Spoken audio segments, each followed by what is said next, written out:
Assalamualaikum warahmatullahi wabarakatuh. Waalaikumsalam warahmatullahi wabarakatuh. Apa kabar semuanya? Waalaikumsalam warahmatullahi wabarakatuh. Perkenalkan, saya Musdalifah Hekayasa Saputri yang akan memandu jalannya acara webinar hari ini.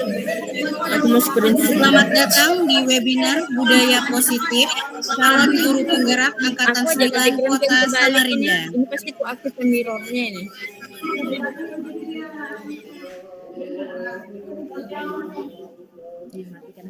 Webinar kita pada hari ini adalah topik budaya positif yang ada di sekolah.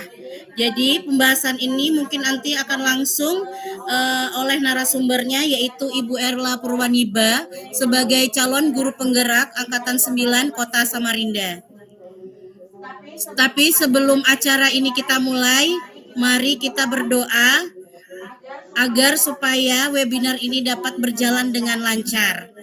Mari kita membaca basmalah. Bismillahirrahmanirrahim. Webinar kita pada hari ini yaitu adalah budaya positif. Ini sangat webinar ini sangat cukup menarik untuk kita bahas, manakala seorang guru itu memiliki peran untuk membangun atau mewujudkan budaya positif di sekolah. Tapi dengan ini kita akan sambil sharing dalam pembahasan ini karena cukup penting untuk kita. Nah, untuk langsung saja kita mari berdiskusi dengan pemateri yang akan langsung disampaikan oleh Ibu Erla Purwaniba sebagai calon guru penggerak Angkatan 9 Kota Samarinda. Kepada Ibu Erla, saya persilahkan. Ya, terima kasih kepada MC hari ini, Ibu Musdalifah. Terima kasih juga kepada ibu-ibu yang sudah bersedia hadir mengikuti kegiatan webinar hari ini. Baiklah, sebelum webinar ini dimulai, izinkan saya memberikan pantun. Badan kekar umurnya tua, bawa pedang bukanlah petani. Apa kabar hadirin semua? Selamat datang di webinar ini. Yeay. Mencari dasi sambil bertanya. Bunda melambai. Cakep. Hai, kesinilah. Terima kasih atas waktunya. Mari mulai dengan bismillah. Ya, untuk hari ini kita akan membahas mengenai penerapan budaya positif yang berada di sekolah kita. Oleh karena itu, sebelum kita bahas bersama-sama, saya presentasikan dulu materi hari ini. Kita mulai dari budaya positif. Budaya positif adalah sikap, nilai, kepercayaan, dan praktik-praktik yang menciptakan lingkungan yang mendukung dan memotivasi orang untuk berkembang dan berkontribusi secara positif. Hal ini dapat dibentuk dalam keluarga, organisasi, tempat kerja, atau komunitas. Sekolah diibaratkan sebagai tanah tempat bercocok tanam, sehingga guru harus mengusahakan sekolah jadi lingkungan menyenangkan, menjaga dan melindungi hal-hal yang tidak baik, dengan demikian karakter murid tumbuh dengan baik. Sebagai contoh, murid yang tadinya malas menjadi semangat, bukan kebalikannya.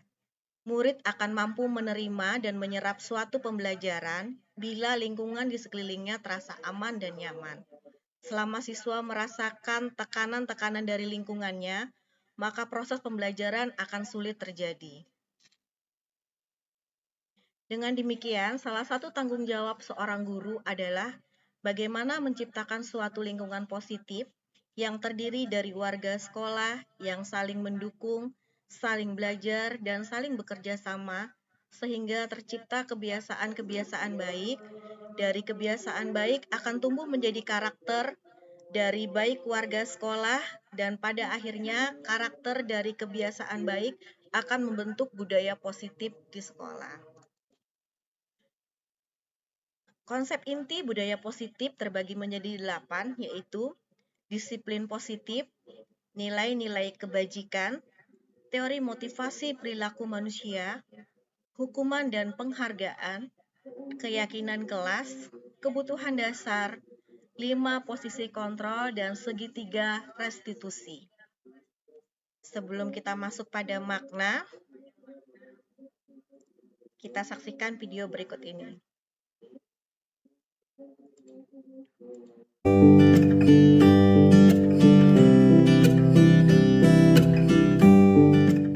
Memiliki anak yang dapat mengontrol diri dengan baik dan bertanggung jawab adalah impian kita semua. Disiplin positif adalah salah satu metode yang bisa dipakai untuk mewujudkannya.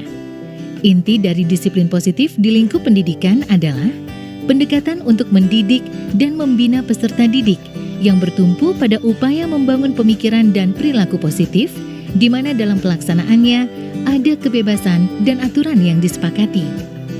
Saat berdialog dengan para pendidik, hampir seluruhnya punya kesamaan, pernah mengalami terlambat ke sekolah, tidak mengerjakan PR, bolos, berkelahi, dan berperilaku tidak tepat lainnya.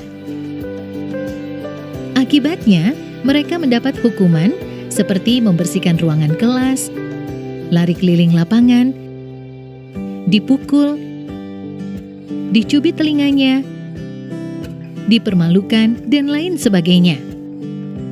Pengalaman tersebut kemudian tanpa disadari diterapkan kembali pada anak didiknya. Kemudian, hal ini akan terus berulang, diwariskan dari generasi ke generasi.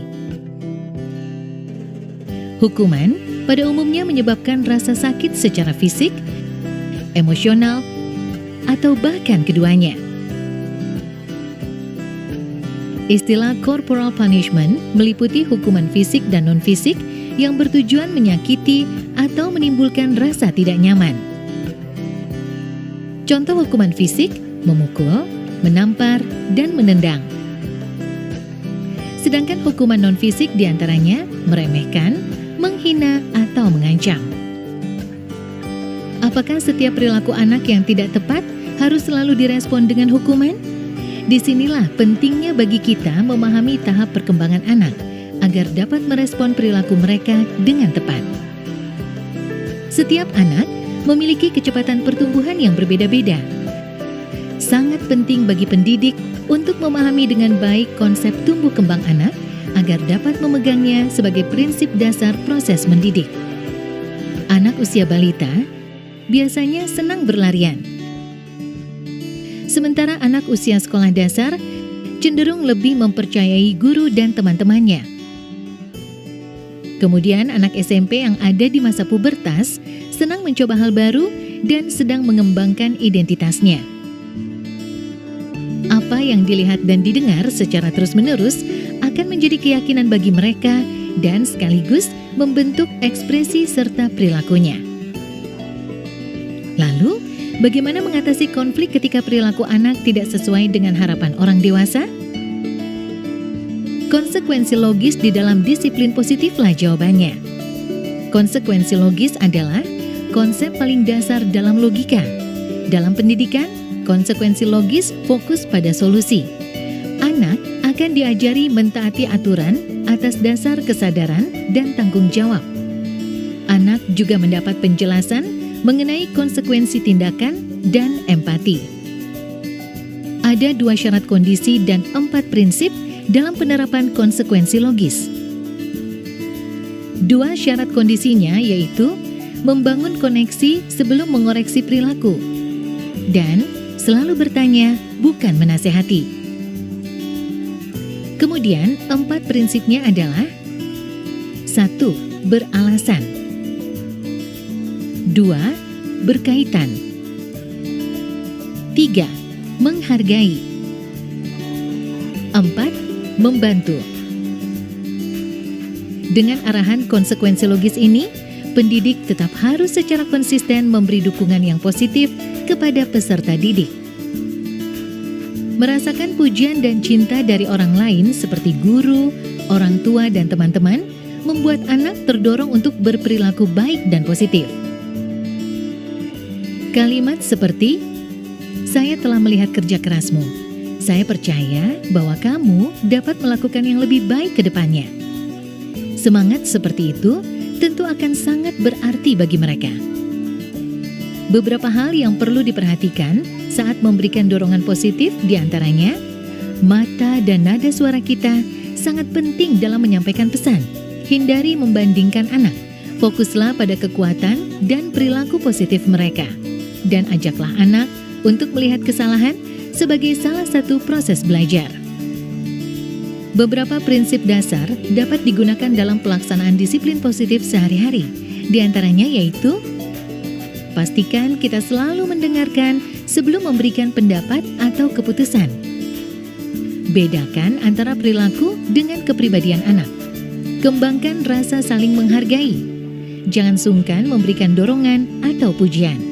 Dan pastinya, gunakan konsekuensi logis dalam mengatasi perilaku anak. Semua upaya yang kita lakukan bertujuan untuk membuat lingkungan berkembang dan belajar yang inklusif, aman, dan nyaman bagi anak. Situasi kondusif diharapkan dapat mendorong mereka mencapai prestasi yang setinggi-tingginya. Pendekatan disiplin positif sejauh ini telah menjadi metode yang mendukung agar anak dapat bertumbuh sesuai dengan potensinya dan membuat mereka dengan penuh kesadaran mengerti makna tanggung jawab atas pilihannya.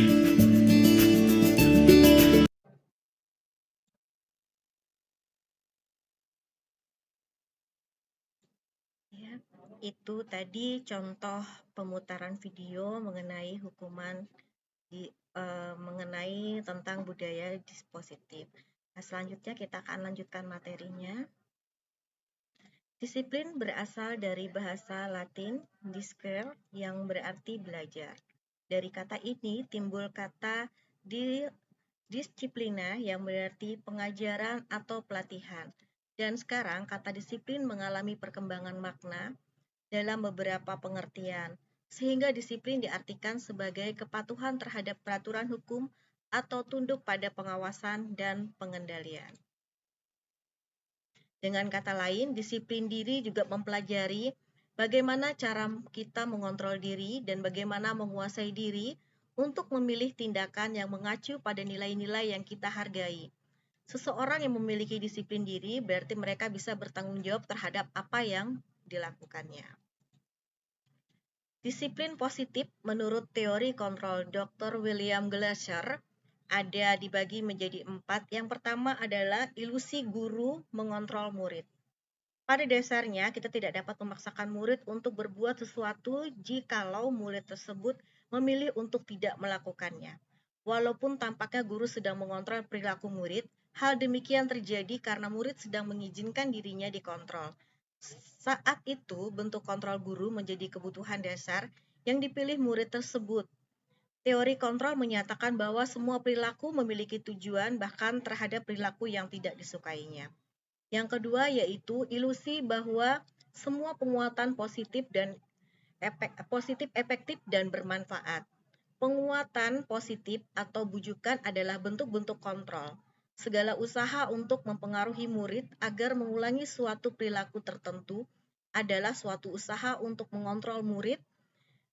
Dalam jangka waktu tertentu, kemungkinan murid tersebut akan menyadarinya dan mencoba untuk menolak bujukan kita, atau bisa jadi murid tersebut menjadi tergantung pada pendapat sang guru untuk berusaha.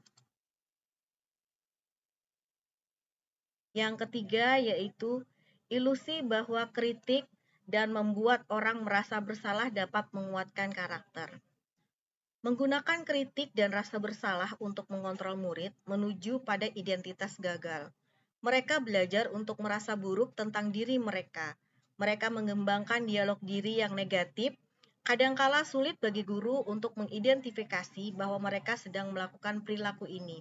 Karena seringkali guru cukup menggunakan suara halus untuk menyampaikan pesan negatif. Yang terakhir yaitu ilusi bahwa orang dewasa memiliki hak untuk memaksa. Banyak orang dewasa yang percaya bahwa mereka memiliki tanggung jawab untuk membuat murid-murid berbuat hal-hal tertentu. Apapun yang dilakukan dapat diterima selama ada sebuah kemauan atau kemajuan berdasarkan sebuah pengukuran kinerja. Pada saat itu pula, orang dewasa akan menyadari bahwa perilaku memaksa tidak akan efektif untuk jangka waktu panjang dan sebuah hubungan permusuhan akan terbentuk. Nilai-nilai kebajikan dan contohnya. Nilai kebajikan universal adalah prinsip moral dan etika yang diakui secara luas oleh berbagai budaya dan agama di seluruh dunia. Nilai-nilai yang dianggap baik dan diinginkan oleh hampir semua budaya dan masyarakat di seluruh dunia. Contohnya sikap murid. Ada bermacam contoh yaitu toleransi, rasa hormat, integritas, mandiri, menghargai, antusias, empati, keinginan tahuan, kreativitas, kerjasama, percaya diri, dan komitmen. Sementara sikap guru, cinta Tuhan dan segenap ciptaannya, kemandirian dan tanggung jawab, kejujuran atau amanah, diplomatis, hormat dan santun, dermawan, suka menolong, dan gotong royong.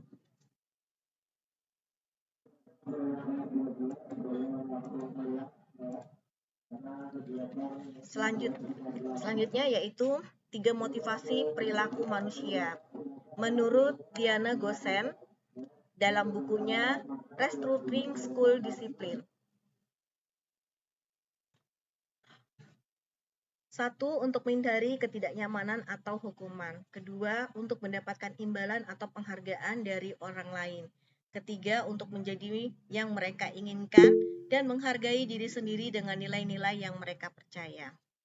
Untuk menghindari ketidaknyamanan atau hukuman, ini adalah tingkat terendah dari motivasi perilaku manusia.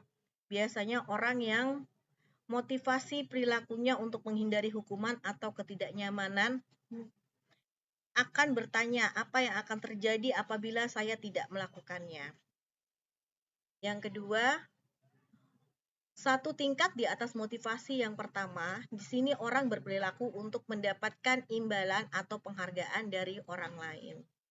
Untuk menjadi orang yang mereka inginkan, adanya motivasi yang akan bertanya menjadi orang yang seperti apabila saya melakukannya, mereka akan melakukan sesuatu karena nilai-nilai yang mereka yakini dan mereka hargai. Selanjutnya adalah hukuman, konsekuensi, dan restitusi. Hukuman bersifat satu arah dari pihak guru yang memberikan dan murid hanya menerima satu hukuman tanpa melalui satu kesepakatan. Dalam penerapan restitusi, kita harus tahu perbedaan antara hukuman dan konsekuensi. Hukuman bersifat tidak terencana atau tiba-tiba. Anak atau murid tidak tahu apa yang akan terjadi dan tidak akan terlibat. Hukuman bersifat satu arah dari pihak guru yang akan memberikan dan murid hanya bisa menerima hukuman tanpa melalui suatu kesepakatan. Ya, kita lanjutkan dengan video berikutnya.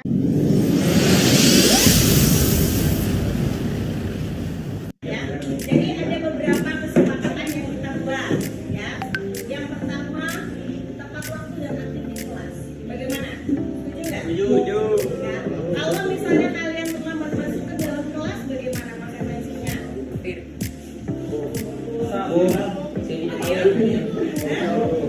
Kita lihat durasinya, ya. Kalau misalnya terlambat sampai 1 jam, kita kenakan 5 menit. Tapi kalau misalnya masih 5 menit, anggap berhenti. Oke? Sepakat ya? Yang pertama berarti tepat waktu. Ya, nanti.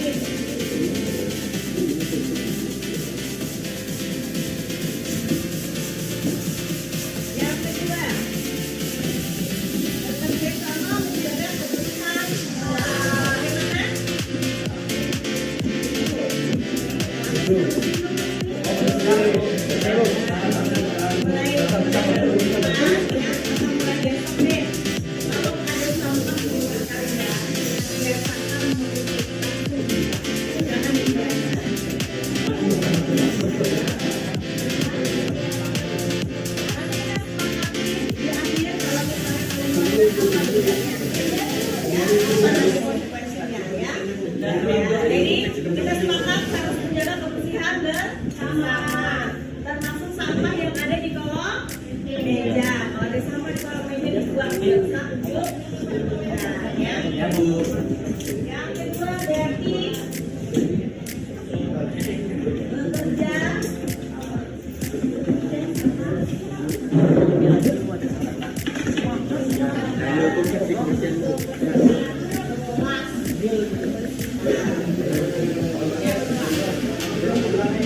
bekerja yang ketiga, bersikap sopan, baik, peduli, jujur, dan saling menghargai. Bagaimana? Maka berarti tidak ada kata bullying di dalam kelas. Tidak boleh melontarkan kata-kata ya. Harus jelas ya. Yang ketiga berarti sopan.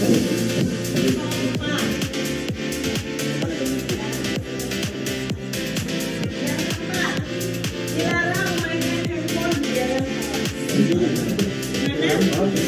Jangan memainkan handphone dalam artian kalau menggunakannya untuk main game. Tapi kalau untuk mengutamakan pelajaran boleh.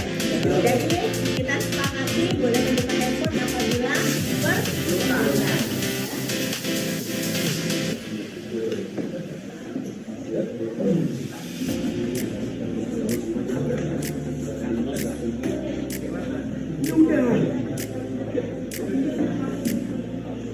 Kemudian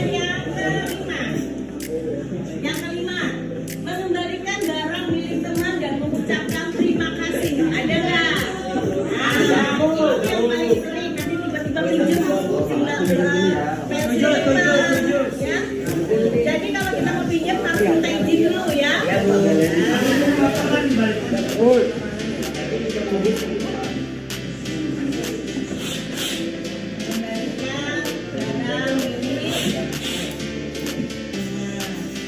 Yang terakhir, ini yang paling penting, keluar dan masuk rumah kelas harus izin.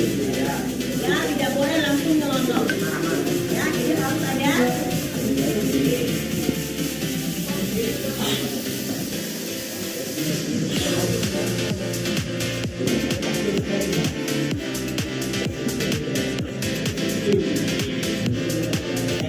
Nah, kesepakatan ini kita akan terapkan di mata pelajaran ini ya, sampai dengan nanti kenaikan.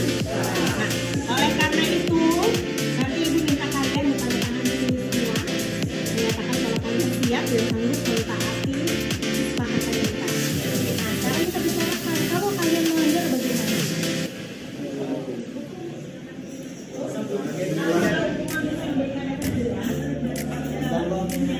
Hukuman nanti bisa membuat kalian tidak dendam sama ibu? Ya, jadi kita berkesepakatan gini. Bagaimana kalau kalian harus tahu semua lagu daerah, harus tahu semua lagu wajib nasional. Ya, nah, bagaimana caranya? Jadi setiap yang melanggar wajib menyanyikan lagu daerah dan lagu nasional supaya kalian hafal. Gimana? Gimana? Ya, kalau kalian push up nanti efeknya buat kalian capek. Ibu memberikan hal yang termudah buat kalian yang mempunyai dampak buat kalian juga supaya kalian hafal lagunya. Oke? Ya, sepakatnya? Ya, nanti kalian yang memilih lagu yang dinyanyikan lagu apa? Lagu daerah atau lagu wajib nasional? Suka kalian? Ya, yang pasti itu denda-dendanya nanti ya, nantinya. Ya, jelas ya? Jelas? Nah, kalau sudah jelas kita laksanakan tanda tangannya dimulai dari kelas. Nama, ditulis nama dan tanda tangannya ya.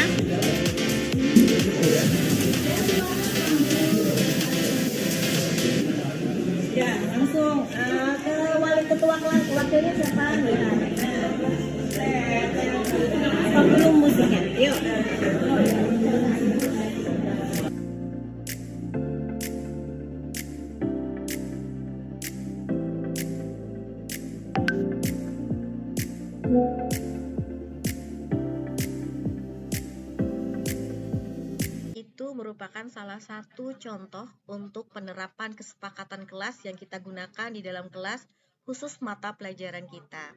Nah, bagaimana caranya untuk membuat kesepakatan kelas atau keyakinan kelas bersama? Kita akan lanjutkan materi selanjutnya. Ya. Keyakinan kelas yang mana di sini yang kita buat pertama adalah kesepakatan kelas dibentuk dan dikembangkan secara bersama oleh guru dan siswa di dalam kelas, baik di kelas nyata maupun di kelas virtual. Kesepakatan kelas dapat membantu membentuk lingkungan kelas yang kondusif dan mendukung tumbuhnya budaya positif. Kesepakatan kelas ini berisi beberapa aturan untuk membantu guru dan murid bekerja sama, membentuk kegiatan belajar mengajar yang efektif. Kesepakatan kelas yang menuntun nilai-nilai positif akan berujung pada keyakinan kelas. Keyakinan kelas adalah nilai-nilai universal yang disepakati tanpa ada paksaan dan diyakini bersama yang berasal dari penyatuan pikiran untuk menjadi nilai-nilai kebaikan dan dilaksanakan oleh seluruh warga kelas. Dengan keyakinan kelas, murid akan lebih memiliki motivasi internal untuk menjalankan keyakinan dibandingkan melaksanakan peraturan yang tidak terlibat dalam penyusunannya. Selain itu, murid dapat memahami makna dan tujuan dari keyakinan kelas yang dibuat. Ini contoh yang tadi kita buat dulu kesepakatan kelas bersama, kemudian kita tuangkan di dalam aksi nyata atau penerapan keyakinan kelas yang ditandatanganin bersama guru dan wali kelas beserta siswa-siswa yang ada di dalam kelas tersebut. Selanjutnya kita masuk kepada materi kebutuhan dasar manusia. Kebutuhan dasar manusia terbagi menjadi 5, yaitu kebutuhan untuk bertahan hidup. Contohnya adalah kebutuhan yang terkait dengan kesehatan, rumah, dan makanan. Selain itu, kebutuhan untuk bertahan hidup dan kebutuhan untuk rasa aman. Yang kedua adalah kebutuhan akan perasaan diterima oleh kelompok atau komunitasnya. Contohnya adalah keinginan untuk tetap terhubung dengan orang lain seperti teman, keluarga, rekan kerja, maupun juga kelompok di mana kita berada atau tergabung. Yang ketiga yaitu kebutuhan akan kebebasan atau kebutuhan untuk membuat pilihan. Contohnya adalah kebebasan untuk membuat pilihan, menyuarakan pendapatnya dengan percaya diri, dan kebebasan memberikan kesempatan untuk mencoba hal-hal baru. Yang keempat, kebutuhan akan kesenangan. Contohnya, guru menyajikan suatu kegiatan pembelajaran yang menyenangkan. Yang terakhir yaitu kebutuhan akan penguasaan. Dalam hal ini, setiap murid mempunyai kebutuhan dalam dirinya untuk merasa kompeten, menjadi terampil, dan diakui atas ketercapaian dalam keterampilan. Selain itu, didengarkan dapat memberikan dampak dan pengaruh dan juga mempunyai rasa harga diri, bahkan sebaiknya mereka diberi kesempatan untuk membuat keputusan tentang hal-hal penting dalam kehidupannya. Selanjutnya yaitu 5 posisi kontrol. Ini biasanya kita lakukan dalam kegiatan kita sehari-hari sebagai guru, tapi kita tidak tahu posisi kita yang di mana. Oleh karena itu, saya akan membantu menjelaskan 5 posisi kontrol guru menurut Diana Gosan dengan pendekatan restitusi. Yang pertama, guru sebagai penghukum. Guru dikatakan sebagai penghukum apabila seorang guru penghukum bisa menggunakan hukuman fisik maupun verbal.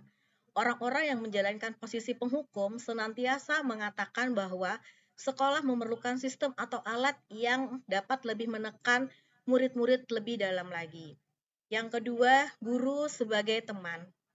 Guru pada posisi ini tidak akan menyakiti murid, namun akan tetap berupaya mengontrol murid melalui persuasi. Posisi teman pada guru bisa negatif ataupun positif. Positif di sini berupa hubungan baik yang terjalin antara guru dan murid. Guru di posisi teman menggunakan hubungan baik dan humor untuk mempengaruhi seseorang.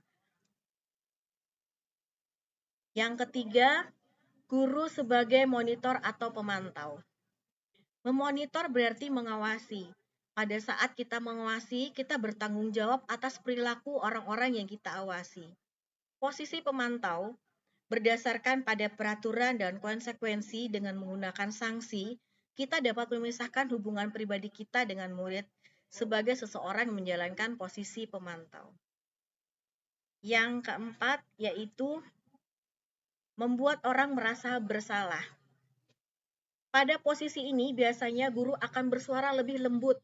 Pembuat orang merasa bersalah akan menggunakan keheningan yang membuat orang lain merasa tidak nyaman, bersalah, atau rendah diri. Yang terakhir adalah posisi manajer. Posisi terakhir, manajer, adalah posisi mentor. Telah tadi dipaparkan mengenai 5 kontrol guru.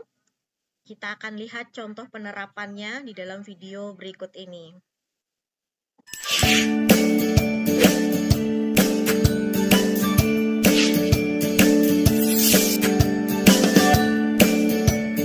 Halo, Bapak Ibu guru hebat. Video ini akan menampilkan 5 adegan interaksi guru dan murid. Silakan menonton dan merefleksikannya.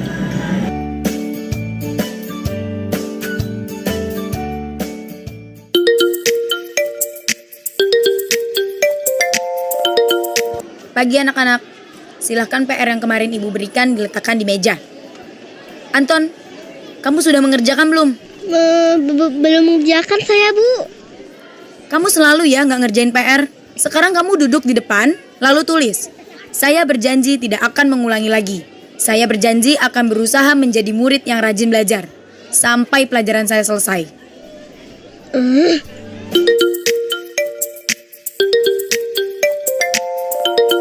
Pagi anak-anak, hari ini ada tugas ya? Ada yang belum mengerjakan? Anton, kamu sudah mengerjakan? Belum, Pak. Kamu nggak ngerjain tugas ya? Kamu mau jadi apa nanti? Kamu niat sekolah nggak sih? Coba, bayangkan orang tuamu betapa kecewanya sama kamu. Kamu itu sudah kelas 5. Harusnya bertanggung jawab sama dirimu sendiri.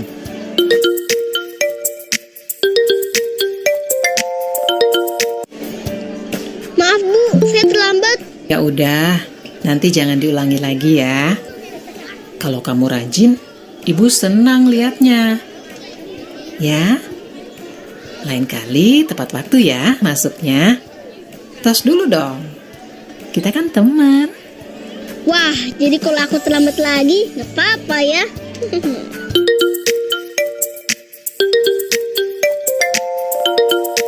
Kamu kok nggak pakai baju olahraga? Bapak catat, kamu sudah 3 kali loh nggak ikut olahraga bulan ini. Iya, Pak. Sudah 3 kali berarti saya dapat sanksi, Pak.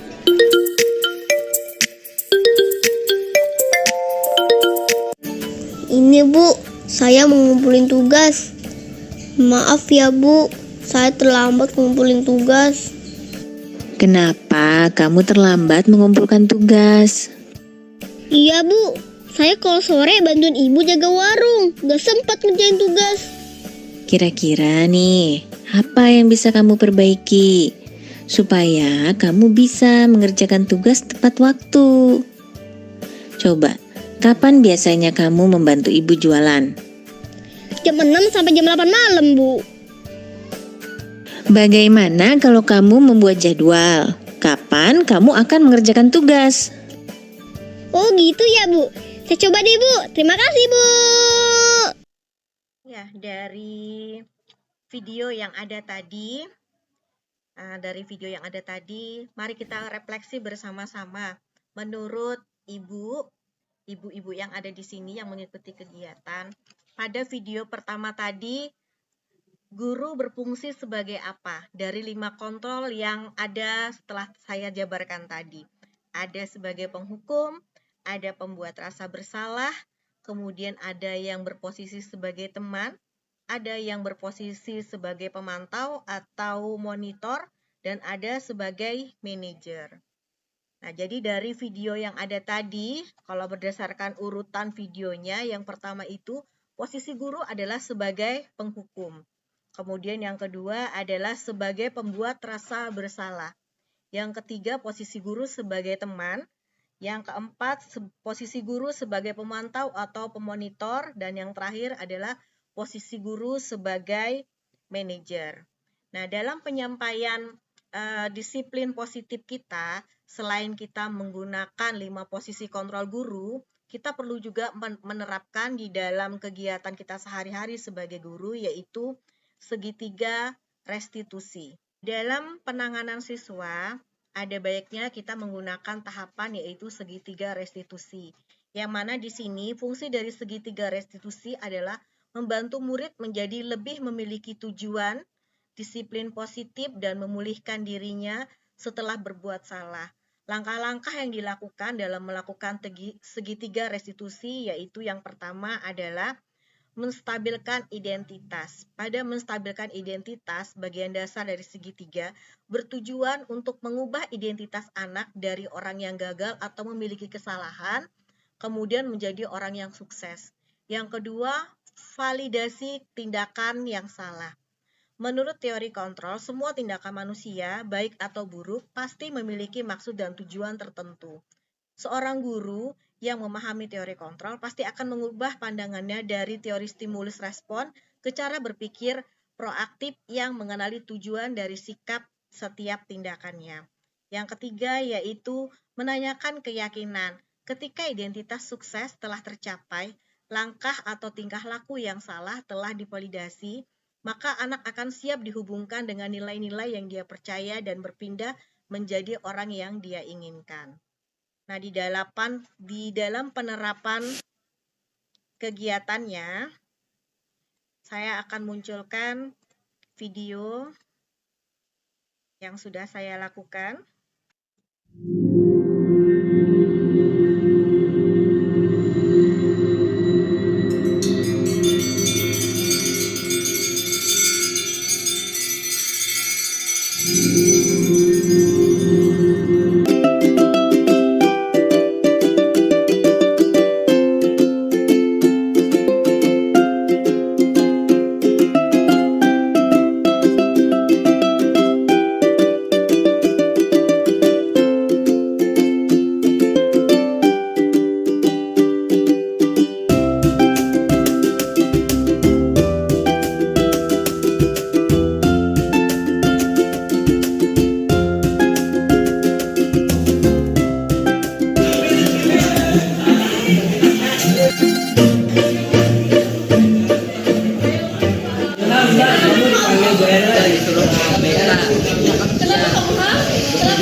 Ilham kan? Nah, Ilham ini dapat laporan ini dari pembina kegiatan keagamaan. Katanya hari Jumat kemarin kamu tidak ikut sholat Jumat di sekolah. Benar? Benar. Kenapa?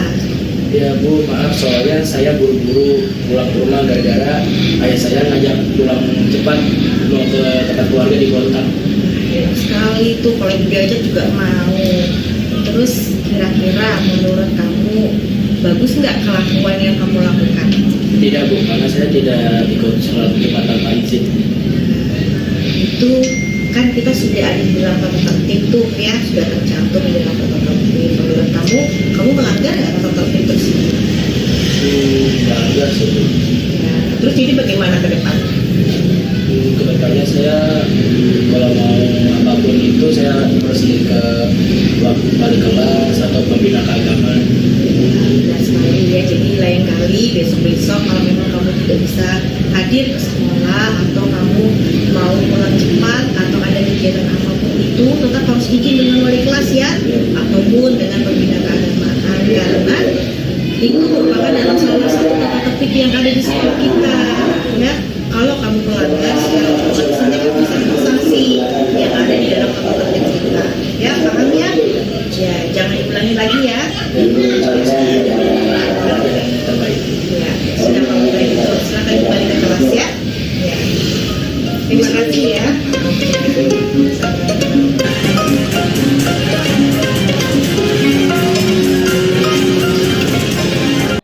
tadi penerapan segitiga restitusi yang sudah saya mulai lakukan, dan itu saya lakukan di kelas untuk penanganan siswa.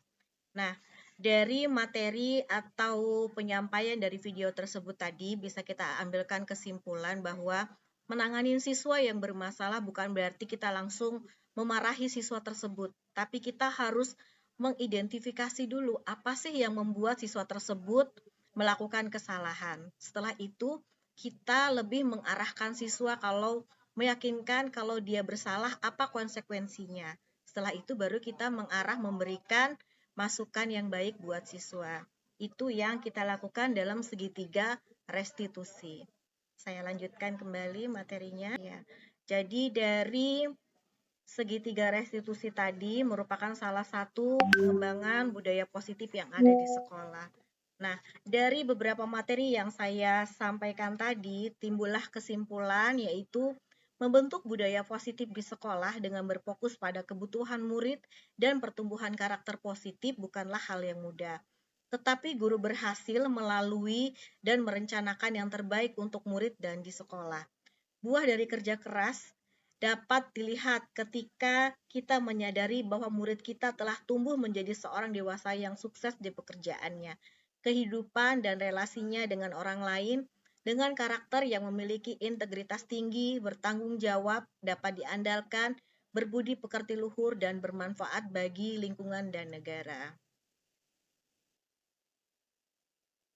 Ya, demikian pemaparan saya hari ini mengenai budaya positif di sekolah.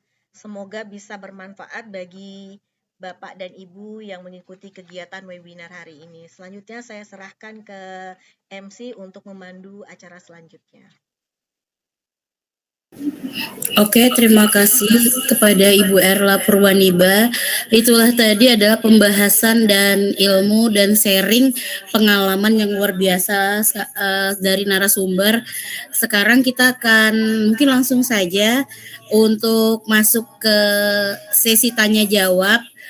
Kita untuk teman-teman di sini yang mau punya pertanyaan atau pendapat atau sharing bisa disampaikan di sesi ini.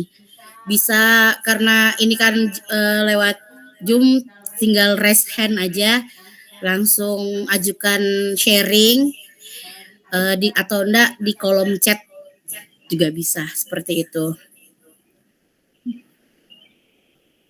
Mungkin budaya positif ini harus kita selalu kembangkan karena mencerminkan sebuah karakteristik buat kita juga. Berarti tadi luar biasa juga bahwa kita masuk kelas itu kan kita harus punya keyakinan dan kesepakatan di dalam kelas ya Bu Erla ya, supaya agar ketika kita mengajar anaknya juga nyaman. Jadi kita sama-sama membangun budaya positif. Ternyata budaya positif itu kan tidak hanya keyakinan kelas ya, tapi banyak sekali budaya positif yang bisa kita kembangkan di lingkungan sekolah ini. Mungkin ada teman-teman yang mau sharing pendapat? Baik Bu, boleh saya izin sharing pendapat ya? Ya silahkan Bu Desi. Jadi untuk ini kan merupakan untuk saya pribadi itu memang yang saya lakukan ketika semester awal ini.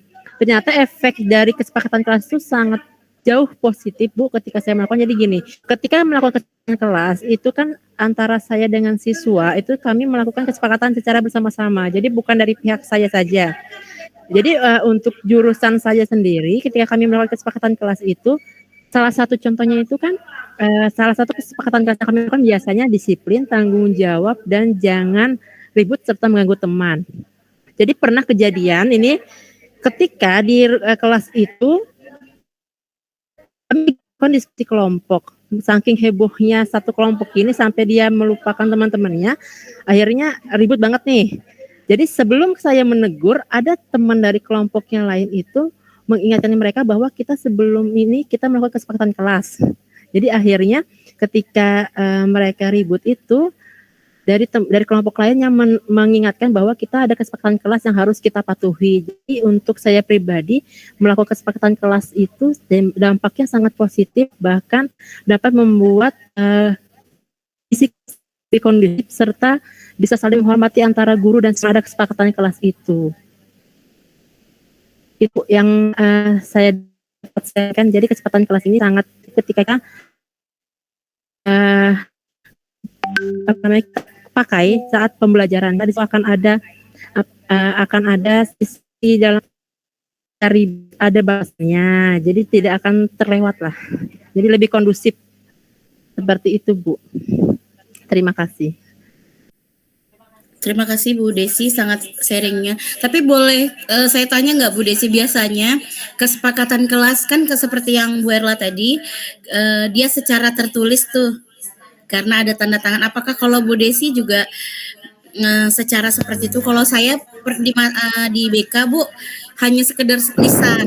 Maka masukan dari Bu Erla tadi, ternyata kita harus membuat kesepakatan secara tertulis gitu kan, gitu. Nah, oke. Kalau saya kan saya memang background kejuruan, jadi kan saya mengajar tidak hanya di kelas. Jadi untuk kesepakatan kelas itu saya selalu setiap kali pertemuan menyesuaikan materi dan tempat saya akan bikin beda. Paling yang sama itu selalu disiplin tanggung jawab. Tapi kalau yang jangan kayak model bekerja sama jangan dengan ganggu teman, itu kan menyesuaikan materi dan tempatnya. Jadi saya enggak ya, kalau sama Bu Erin masukkan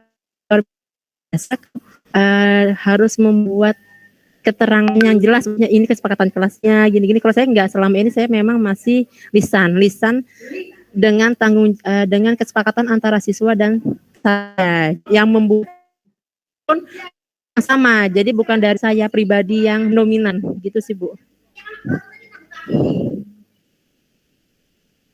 Terima kasih Bu Desi. Ada lagi yang mau sharing lagi? Ya, silakan Bu Deden. Halo. Ada. Iya. Ya saya ulang ya. Assalamualaikum warahmatullahi wabarakatuh. Jujur ini ilmu baru buat saya. Saya juga baru tahu ada namanya kesepakatan kelas. Jujur ini benar-benar baru tahu. Karena selama saya mengajar, saya belum pernah membuat kesepakatan kelas sama sekali. Jadi otodidak aja, misalnya kalau di kelas ribut ya saya bilang jangan ribut. Saya kan untuk tahun ajaran ini saya mengajar di otomotif. Anak otomotif walaupun setiap kali kita masuk kita udah ngasih sebelumnya masuk pembelajaran, kita sudah kasih misalnya motivasi buat belajar, kita untuk mengingatkan kesalahan mereka, tetap hari ini ingat nggak melakukan kesalahan, besok melakukan kesalahan lagi. Jadi ya tergantung sih karakter siswanya. Tapi ada sih, pernah saya masuk kelas beberapa minggu yang lalu, saya sempat kasih motivasi siswa. Dalam 2 minggu saya masuk, berubah sekali siswanya. Jadi setiap saya ngajar mereka mungkin ya guru mapelnya mungkin nggak didengar sama siswa, tapi mungkin dari wali kelasnya mungkin lebih didengar. Jadi waktu itu saya masuk beberapa minggu ini anak langsung berubah. Setiap saya ngajar mereka langsung mengikuti yang saya. Jadi saya nggak bilang jangan ribet lagi atau gimana. Jadi mereka saya kasih materi, oh ini udah tolong dikerjakan. Iya Bu, dikumpul tugasnya. Iya, semuanya ngumpul tugas. Jadi kayak saya nyaman di kelas itu. Jadi itu sekedar sharing dari saya. Waalaikumsalam, buat ilmunya sangat bermanfaat buat saya gitu. Itu saja.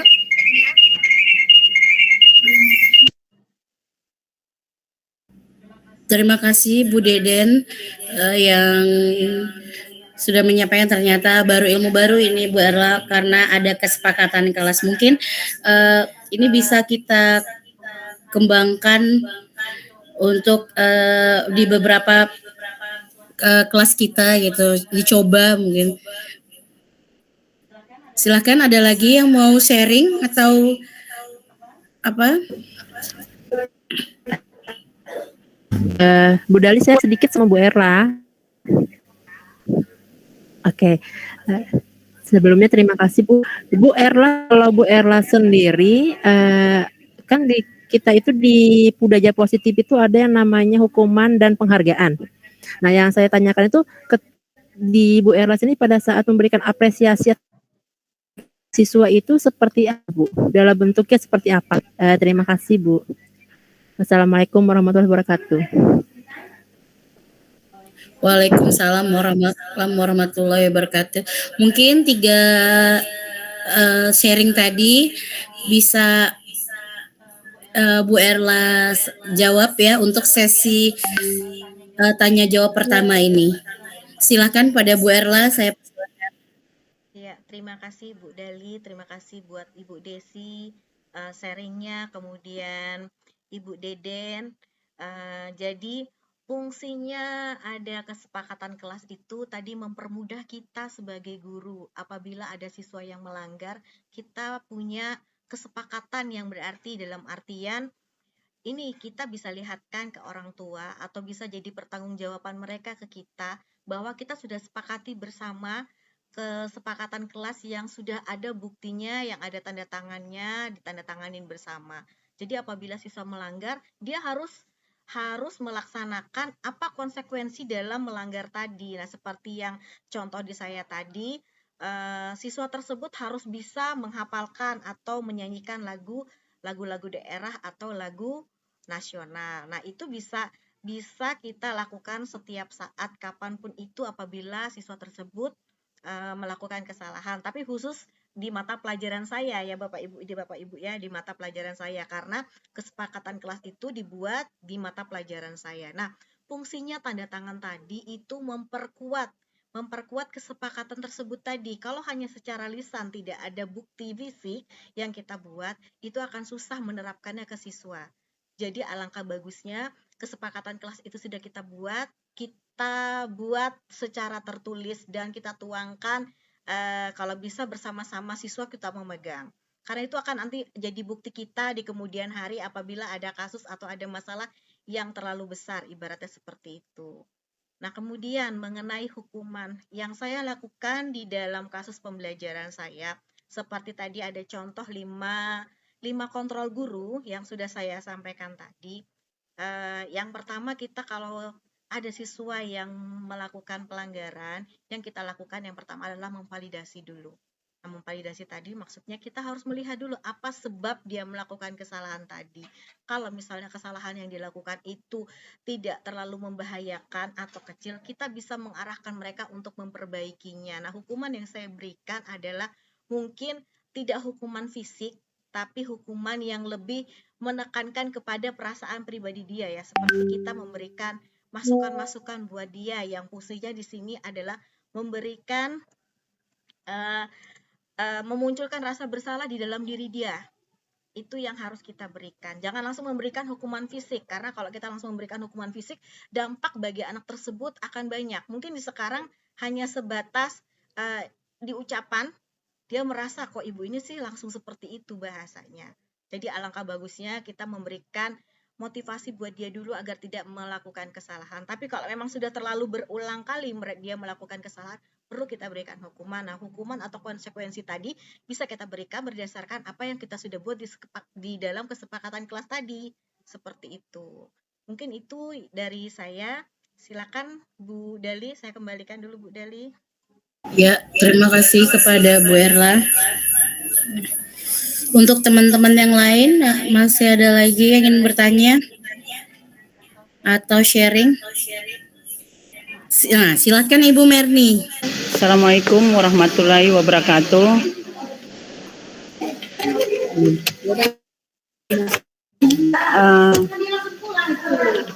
Maaf Bu Erla, ini kan tadi udah disampaikan bahwa mana beberapa hukuman yang sudah kesepakatan bersama di kelas maupun di sekolah tersebut.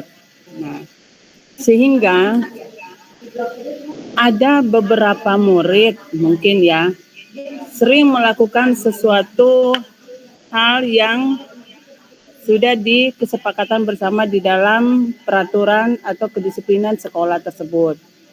Sehingga pada saat sudah disampaikan dengan hukuman yang ada, tapi dia masih bisa melakukan atau lebih daripada aturan yang kita sampaikan sehingga mendapat surat peringatan ke-1, ke-2 dan ke-3. Nah, seandainya kesepakatan di antara siswa maupun orang tua apabila melanggar sampai SP atau surat peringatan ke-5 dengan ketentuan bahwa mana anak itu diberikan ke orang tua. Dari tindakan sekolah seperti apa?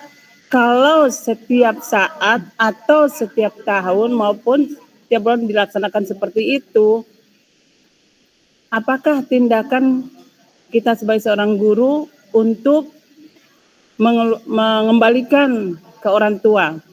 Seandainya setiap kelas ada 3 atau sampai 4. Nah, tindakan untuk sekolah ini seperti apa kalau kita harus seperti itu?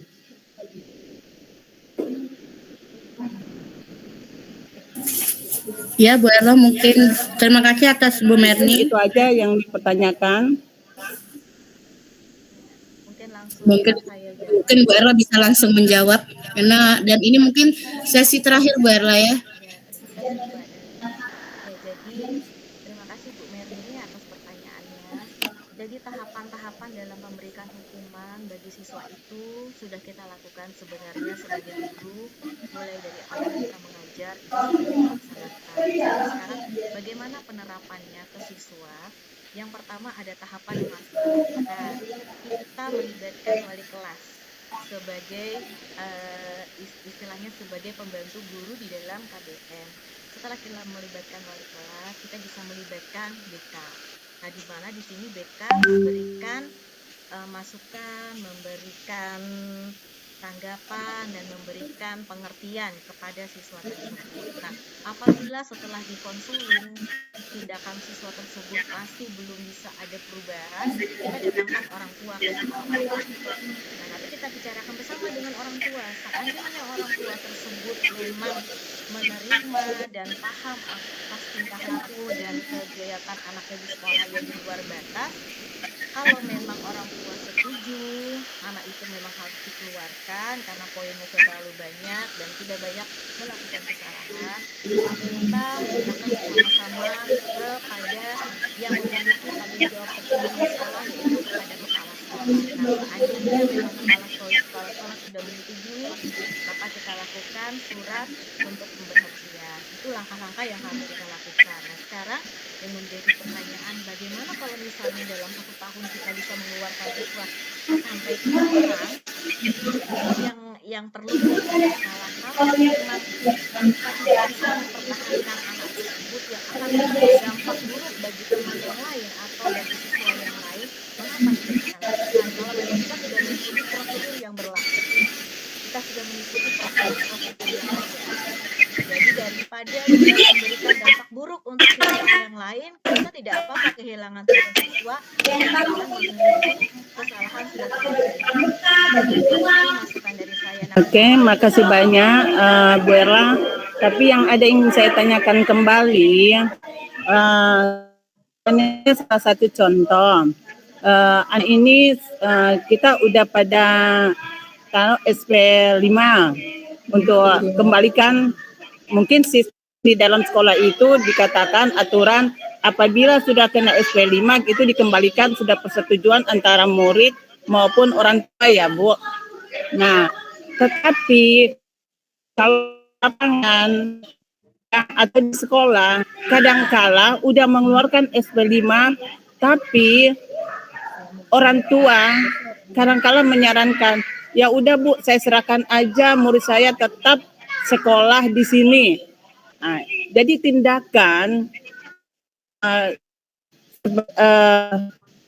tindakan seperti apa apabila ada orang tua kadang-kala menyatakan udah Bu, saya serahkan aja kepada sekolah dengan kenakalan anak ini, karena dari orang tua sudah sering menyampaikan, sudah sering menasihati, tapi dia malah orang tua menyatakan saya serahkan ke sekolah.